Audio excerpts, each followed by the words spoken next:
Checking in with special teams coordinator Darrin Simmons. Darrin, the team decided to re-sign long snapper Cal Adamitis. How pleased were you with what Cal showed during his rookie season? I was very impressed. I thought Cal, he got put in a position in game 2 that his learning curve got accelerated immensely.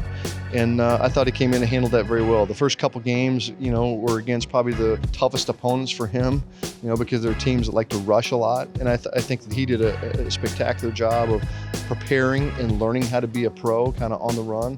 We were hoping that he would have a year to kind of develop and mature into that role with Clark being the snapper. But obviously he got thrown into the fire pretty quick.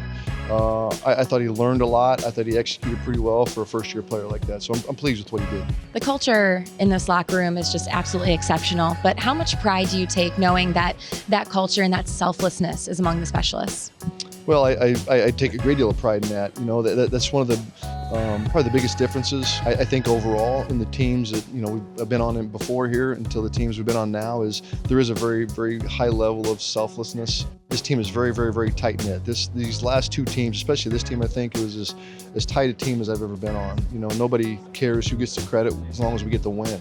When it comes to the draft and scouting process at the combine, is there something you look for more than other portions of it when it comes to evaluating who can contribute on special teams? Well, I think if you're talking about the specialists, it becomes twofold. The interview time that we have, the one-on-one time we have with them is invaluable. If they're going to be on our team, we got to spend a lot of time together, and can we coexist? That's part of the grade. The other part of it is how are they physically? Can they do the things physically that we need to do? If you're looking at a punter, can he get the ball in the air? Can he get the ball down the field? Can he punt it with the proper direction?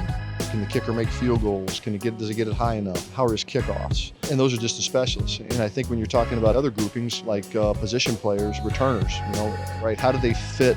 Are they returners only, or how do they fit? How do they rank positionally, like as a receiver or as a corner?